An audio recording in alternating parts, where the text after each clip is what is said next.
Assalamualaikum warahmatullahi wabarakatuh. Eh, Perkenalkan, nama saya Andrian Dwi Prianto. Saya mahasiswa dari Institut Teknologi Bisnis Widagama Lumajang. Saya dari kelas 1 MA2.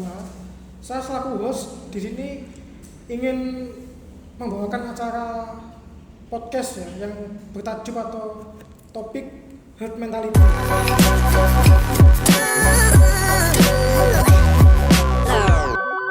samping saya ada Mas Bima selaku narasumber ya.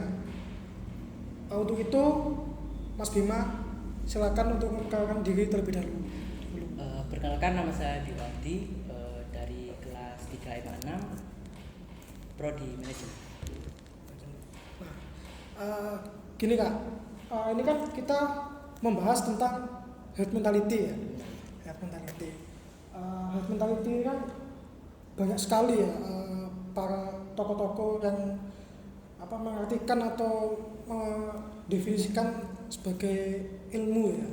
Nah, kalau dari Mas Bima sendiri ini apa yang Mas ketahui tentang herd mentality?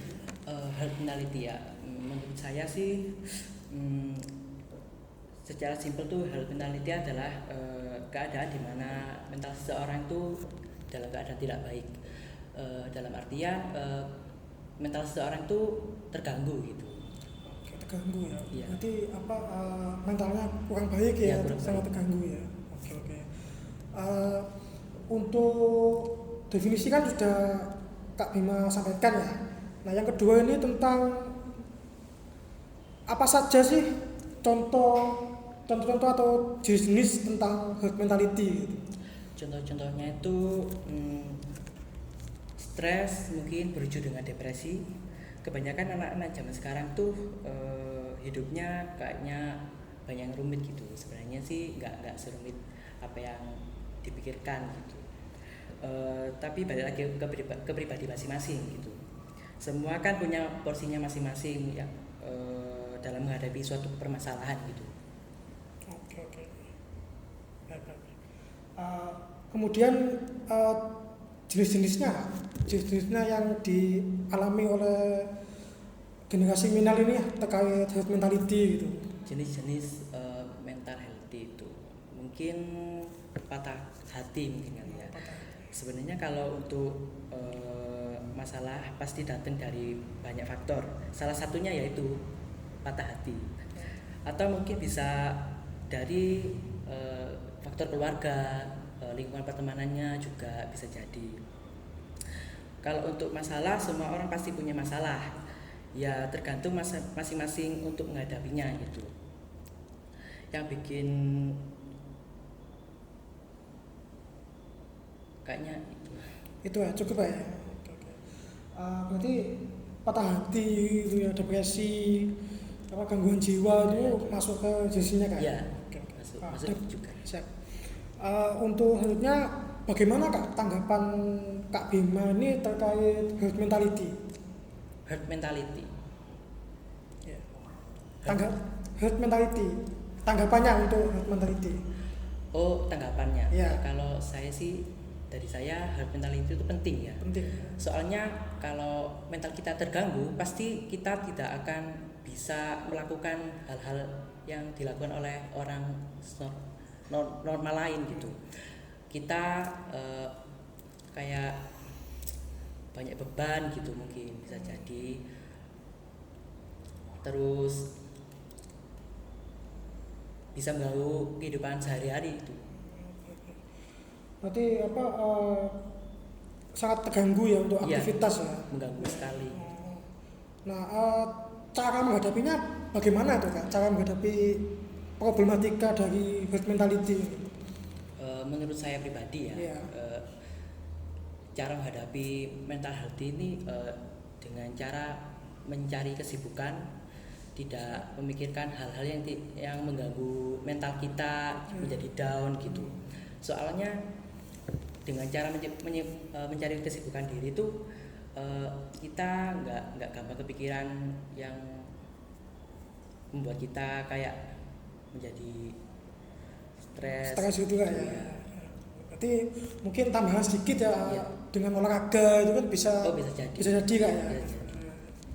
Oke. Untuk selanjutnya ya,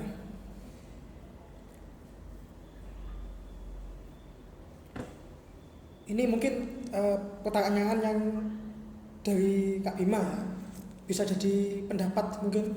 Iya. Apakah penting Kak peran orang tua menjaga anaknya untuk tidak terganggu dari herd mentality ini? Sangat penting sih, soalnya orang tua ini sangat dekat dengan anaknya. Makanya itu peran orang tua itu sangat penting, karena orang tua ini bisa jadi penguat gitu. Penguat ya. Motivasi ya.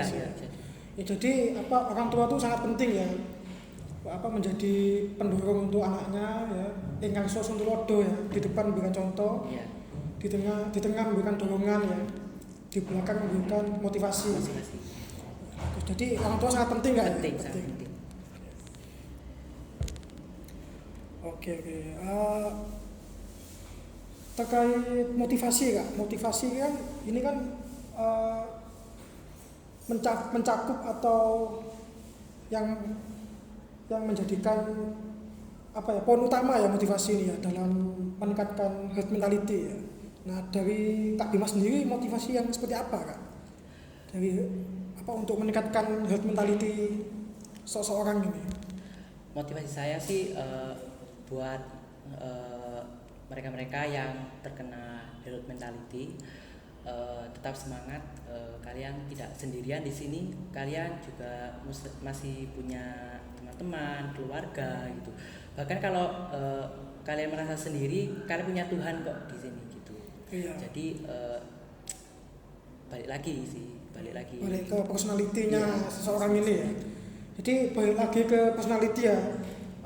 Mungkin bisa mendekatkan diri ke Tuhan Yang Maha Esa ya, berdoa gitu ya. Itu tambahan ya, motivasi tambahan ya. Oke, yang terakhir ini Kak, sebelum kita tutup ya. Pesan-pesan kepada generasi muda milenial agar tetap kuat, semangat ya dalam menghadapi herd mentality ini. Bagaimana Kak? Pesan-pesan. Iya, pesan-pesan mungkin dari Kak Bima sendiri, pesan-pesannya. Ya, lakukanlah hal-hal yang menurut kalian tuh baik. Jangan jangan menghiraukan orang-orang yang membuat kita tuh down. Mungkin kita harus banyak-banyak melakukan hal-hal yang baik buat kita gitu. Soalnya kalau kita menghiraukan orang-orang yang membuat mental kita tidak baik gitu ya, itu membuat dampaknya tuh sangat jelek buat kita. Makanya itu kita harus melakukan hal-hal yang baik, terus manfaat buat diri kita sendiri gitu, agar mental kita tuh terjaga gitu.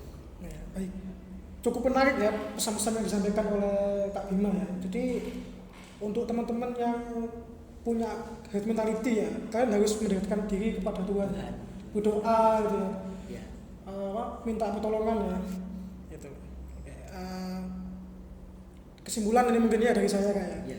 Kesimpulannya ini untuk teman-teman ya, teman-teman yang punya herd mentality, kuncinya itu harus positive thinking ya, sabar menghadapi masalah ya, kemudian konsultasi ke orang yang lebih tahu ya, mungkin psikologi ya, profesi yang sangat dinantikan lah oleh para profesi ini. Soalnya gini, kalau saya lihat Om Deddy itu salah satu podcaster ya, dia itu orang psikologi, jadi dia itu bisa jadi membuka kursus konsultasi ya bagi teman-teman yang ingin diskusi atau curhat, itu mungkin bisa ke Om Deddy. Tapi mungkin karena kesibukan ya Om Deddy bisa jadi teman-teman nonton podcastnya. Nah, Yang kedua gini,